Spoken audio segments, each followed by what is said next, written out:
नमस्कार दोस्तों, स्वागत है आपका हमारे चैनल वर्ल्ड ऑफ हैप्पीनेस में। अब जो है हम अपनी थर्ड मेडिटेशन, आज की सुबह से जो हम प्रैक्टिस कर रहे थे, अब जो है अब अपनी थर्ड मेडिटेशन पे आएंगे। जैसे कि आज मैं यहाँ पर ऋषिकेश में आया हूँ, ओशो गंगा धाम में मैं बैठा हूँ गंगा जी के किनारे पर। अब जो है करीबन मैं 5-6 घंटे जो है इस तरीके से यहाँ पर अपना पूरा दिन अकेले स्पेंड करूँगा। तो ये टेक्निक जो है मैं आपको बता रहा हूँ, ये सबसे अच्छी मेडिटेशन है। इसमें हम किसी तरीके से अपनी आँख को बंद नहीं करेंगे, आँख बंद करके हमें कोई गहरा ध्यान का प्रयास नहीं करना। ये जो है हम सभी ध्यान जो करने के बाद जिस स्टेट को हमने प्राप्त करना है, हम उसके बारे में अब बात कर रहे हैं। अब जो है जैसे मैं यहाँ पर अपना आसन लगाकर अब मैं शांति से बैठूँगा, तो यहाँ पर क्या है, इस एनवायरनमेंट के अंदर सबसे खासियत जो है इस जगह की क्या है, एक तो यहाँ पर जो है एकदम हरियाली है और ऑक्सीजन जो है यहाँ पर बहुत ज़्यादा होती है। पहले हमने विम होफ प्रैक्टिस कर लिया, जो कि ब्रीदिंग टेक्निक थी, जिसमें हम अच्छे से ब्रीदिंग कर रहे हैं। उसका लिंक जो है मैं इस वीडियो के डिस्क्रिप्शन में भी दे रहा हूँ उस वीडियो का। तो इस तरीके से जो है हमने पहले ब्रीदिंग की प्रैक्टिस करी, कम से कम आधा 1 घंटा हमने इस तरीके से ब्रीदिंग करके अपने अंदर जो है प्राण एनर्जी को बहुत ज़्यादा बढ़ा लिया। अब जो है हम मेडिटेशन की एक्चुअल स्टेज में जाएंगे, जो कि सच में मेडिटेशन है। मेडिटेशन आंख बंद करके गहरे में पड़े रहने का नाम नहीं है। अब जो है हम इस तरीके से बैठेंगे और हम साक्षी भाव में रहेंगे कि मैं जो है चेतना हूँ, मैं ये शरीर नहीं हूँ। और इस भाव से जो है हम शांत जो है नदी के किनारे इस भाव से जो है इस जल को बहते हुए देखते रहेंगे। अगर इस जल की कोई साउंड आ रही है या जो हवाएं चल रही हैं, हवाओं की साउंड आ रही हैं, उन साउंड्स को जो है बड़े आराम से सुनते रहना है। जैसे सब कुछ अपने आप हो रहा है। कहीं से भी अपने कर्तापन के जो भाव को जो है हमें उसको सभी को बुरी तरह से जो है ख़त्म कर देना है कि हम कहीं से भी कुछ कर रहे हैं।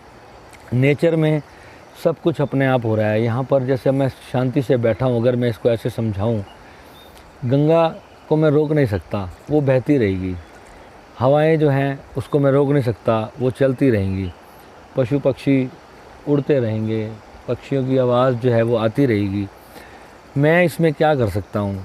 या तो मैं इन सब चीज़ों के बारे में सोचने लग जाऊँ कि ये कैसे हुआ, कहाँ से आ रहा है, क्या हो रहा है, इसके बारे में अपने थॉट्स को चलाऊँ, या मैं इसके साथ बस to be with the nature, जिस इसके साथ मैं हो जाऊँ, मैं बस हूँ और यहाँ पर जो है एक शांत भाव से जो है स्थित होकर मैं बैठ जाऊँ।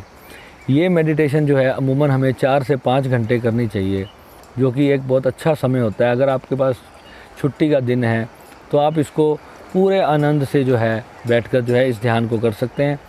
इसमें हमें जो है बिल्कुल शांत भाव से बैठना है और केवल जैसे बस आप हो और आप कुछ करना नहीं है, कुछ भी आप कर नहीं रहे हो, बिल्कुल निष्क्रिय भाव से आपने शांत होकर बैठ जाना है। इस तरीके से कोई साउंड मुझे आ रही है तो बस मैं उसको सुन रहा हूँ, अपने बॉडी को देख रहा हूँ, खुली आँख से ही अपने शरीर को अनुभव कर रहा हूँ। और जो है आसपास पहाड़ों को, इस हरियाली को, बहती हुई गंगा के जल को देख रहा हूँ और बस स्थित होकर शांत प्रज्ञ बैठ जाओ।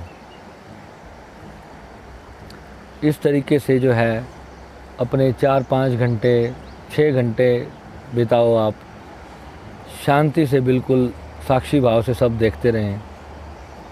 जितनी देर आप इसमें बैठ सकें, जितनी देर आपको आनंद आए। स्टार्टिंग में आप 15-20 मिनट, 1 घंटा, आधा घंटा बैठ पाएंगे। धीरे धीरे जब आपको साक्षी भाव जो है वो बढ़ता चला जाएगा, उसके बाद जो है आप पूरा दिन इस तरीके से अभ्यास कर सकेंगे। और उसके बाद जो है आप अपने काम में, अपने बिज़नेस में, अपनी जॉब में, हर तरह से अपनी एक्टिविटीज़ करते हुए भी इस अवस्था में बने रह सकेंगे। इसको कहते हैं साक्षी भाव, जो कि जो कुछ भी हो रहा है बस आप उसके साक्षी बने रहेंगे, आप उसको देखते रहेंगे। आप उसको दृष्टा हैं, सिर्फ देखने वाले, बस जो हो रहा है। थोड़ी देर ऐसे बैठता हूँ मैं।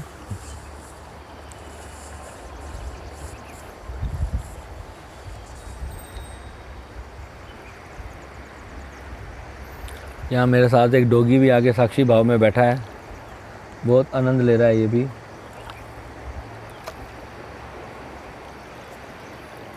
कभी इस तरीके से आप अपने साथ बैठें, कोई एक्टिविटी नहीं, कोई मोबाइल नहीं, कोई व्हाट्सएप नहीं, कोई फेसबुक नहीं, दुनिया से दूर कभी आ जाएं 1-2 दिन के लिए, जब भी आपको समय लगे, और ऐसे बस शांत पूरा दिन बिताएं, बैठें आराम से अपने साथ, कुछ भी ना सोचें।